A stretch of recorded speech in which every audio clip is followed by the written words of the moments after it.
Bonjour et bienvenue dans Voir le monde autrement, votre rendez-vous hebdomadaire pour comprendre l'actualité mondiale avec clarté, sans parti pris.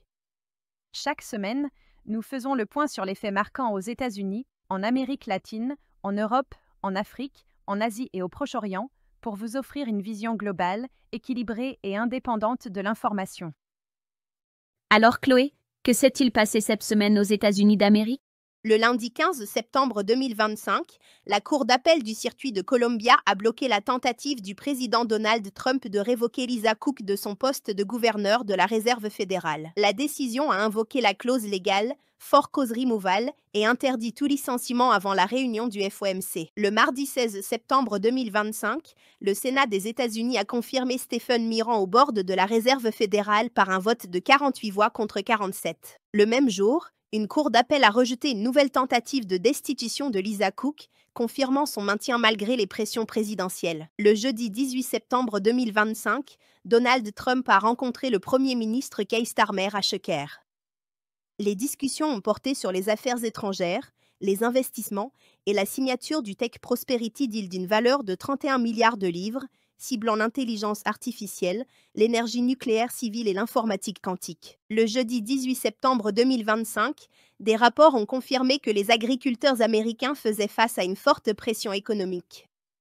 Les prix bas et les politiques commerciales menacent de réduire le revenu agricole net de plus de 30 milliards de dollars en 2026. Le jeudi 18 septembre 2025, EBC a suspendu l'émission Jimmy Kimmel Live après des propos controversés de l'animateur sur le meurtre de Charlie Kirk. La suspension a déclenché un conflit national sur la censure et la liberté d'expression. Le vendredi 19 septembre 2025, le président Donald J. Trump a signé une proclamation présidentielle sur l'immigration et le travail qualifié.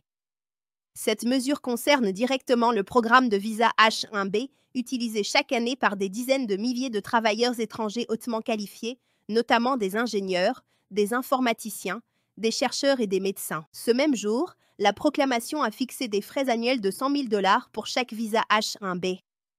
Elle a aussi introduit des restrictions sur l'entrée de certains travailleurs temporaires non immigrants en dehors du programme H-1B.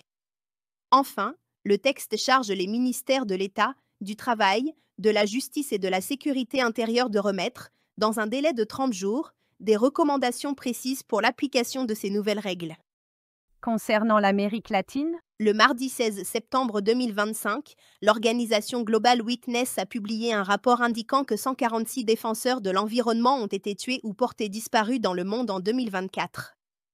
Plus de 120 cas ont eu lieu en Amérique latine, dont 48 en Colombie, 20 au Guatemala et 18 au Mexique. Ce même mardi 16 septembre 2025, des dizaines de milliers de personnes se sont rassemblées en Équateur contre le projet minier Loma Larga, porté par la compagnie de Prociométal. Les manifestants dénonçaient la menace de contamination d'une réserve d'eau essentielle et les risques pour les écosystèmes locaux. Le mardi 16 septembre 2025, à Rio de Janeiro, le bloc Mercosur a signé un accord de libre-échange avec l'Islande, le Liechtenstein, la Norvège et la Suisse. Le traité couvre les biens, les services et les investissements et concerne près de 300 millions de personnes pour un PIB total supérieur à 4,3 billions de dollars. Le jeudi 18 septembre 2025, à Mexico, la présidente du Mexique Claudia Sheinbaum a rencontré le Premier ministre du Canada Mark Carney. Ils ont annoncé l'ouverture de consultations publiques dans leurs pays respectifs avant la révision du traité USMCA prévue pour 2026. Le jeudi 18 septembre 2025, l'autorité du canal de Panama a lancé un appel d'offres international pour la construction et l'exploitation d'un pipeline de gaz de pétrole liquéfié. Le projet représente un investissement estimé entre 4 et 8 milliards de dollars et pourrait générer plus d'1 milliard de dollars de revenus annuels. Enfin, le vendredi 19 septembre 2025, un séisme de magnitude 5,6 a frappé la région de Tarapacá, au nord du Chili, à une profondeur de 89 km. Aucun dégât majeur ni victime n'ont été signalés dans les premières heures suivant l'événement. Le vendredi 19 septembre 2025, à Buenos Aires, le Sénat argentin a rejeté le veto présidentiel de Javier Milei concernant la loi sur le fonds ATN. 59 sénateurs ont voté pour le rejet, contre 9, permettant aux provinces de recevoir automatiquement ces ressources financières d'urgence. Qu'est-ce qui s'est passé cette semaine, Agatha? Le mardi 16 septembre 2025, la Commission européenne a annoncé vouloir accélérer l'abandon des importations d'énergie fossile russe. Bruxelles prépare un 19e paquet de sanctions visant notamment l'énergie, les cryptoactifs et le secteur bancaire. Le mercredi 17 septembre 2025, Donald Trump a entamé une visite d'État au Royaume-Uni. Accueilli à Windsor Castle par le roi Charles III, il a assisté aux cérémonies officielles alors que de larges protestations ont eu lieu à Londres. Le même jour, la Pologne a demandé à l'Union européenne de mettre fin aux importations de pétrole russe d'ici la fin de 2026. Varsovie invoque les risques géopolitiques liés aux incursions russes, mais certains pays, comme la Hongrie et la Slovaquie, restent dépendants du pipeline Druzhba. Enfin, le mercredi 17 septembre 2025, l'Union européenne a annoncé la création d'un « mur de drones » sur sa frontière orientale. Inspiré des technologies ukrainiennes, ce dispositif de défense recevra un investissement initial de 6 milliards d'euros. Le mercredi 17 septembre 2025, le Danemark a annoncé pour la première fois l'acquisition d'armes de précision à longue portée. Le Premier ministre Mette Frederiksen et le ministre de la Défense Troels Lund Poulsen ont souligné que cette décision marquait un changement stratégique face aux menaces russes. Le jeudi 18 septembre 2025, la Commission européenne a présenté un projet de prêt pour l'Ukraine garanti par environ 210 milliards d'euros d'actifs russes gelés. Ce mécanisme, qui contournerait un veto hongrois, permettrait de financer le budget ukrainien sans confisquer les avoirs. Le jeudi 18 septembre 2025, des grèves et manifestations massives ont eu lieu en France contre les coupes budgétaires. Les syndicats revendiquent plus d'1 million de participants, tandis que les autorités dénombrent environ 280 000 manifestants hors Paris et 141 arrestations. Le vendredi 19 septembre 2025, 3 avions de chasse russes MiG-31 ont pénétré pendant environ 12 minutes dans l'espace aérien estonien près de l'île de Vinlå. Tallinn a dénoncé une violation et demandé l'activation de l'article 4 de l'OTAN, tandis que Moscou a nié les accusations. Enfin, le vendredi 19 septembre 2025, les ministres des Finances de l'Union européenne ont adopté une feuille de route pour l'euro numérique. Le projet, soutenu par la Banque centrale européenne, doit offrir une alternative au système de paiement dominé par Visa et Mastercard. Enfin, le vendredi 19 septembre 2025, la Commission européenne a proposé d'avancer à janvier 2027 l'interdiction des importations de gaz naturel liquéfié russe. Cette mesure s'inscrit dans le 19e paquet de sanctions, qui vise aussi des banques et des raffineries liées à Moscou. Le vendredi 19 septembre 2025, la Commission européenne a lancé l'application mobile EU Funding et AMP, ME. Elle vise à simplifier l'accès aux financements européens, représentant plus de 38 milliards d'euros disponibles chaque année. Et en Afrique, Mia, quelle nouvelle marquante? Le mardi 16 septembre 2025, la Commission des droits de l'homme de l'ONU a publié un rapport accusant les dirigeants du Soudan du Sud de corruption. Selon le document, près de 2/3 de la population souffre d'insécurité alimentaire sévère, tandis que des contrats routiers d'une valeur de 1,7 à 2,2 milliards de dollars n'ont pas été exécutés. Le mardi 16 septembre 2025, au Ghana, le président John Dramani Mahama a lancé le plan « Big Push » pour les infrastructures. Ce programme de 10 milliards de dollars sur 4 ans vise à achever des projets abandonnés, notamment des routes et réseaux d'eau, afin de combler un déficit estimé à 1,5 milliard de dollars par an dans le seul secteur routier. Ce même jour, un rapport de la Commission des droits de l'homme de l'ONU a dénoncé une corruption massive au Soudan du Sud.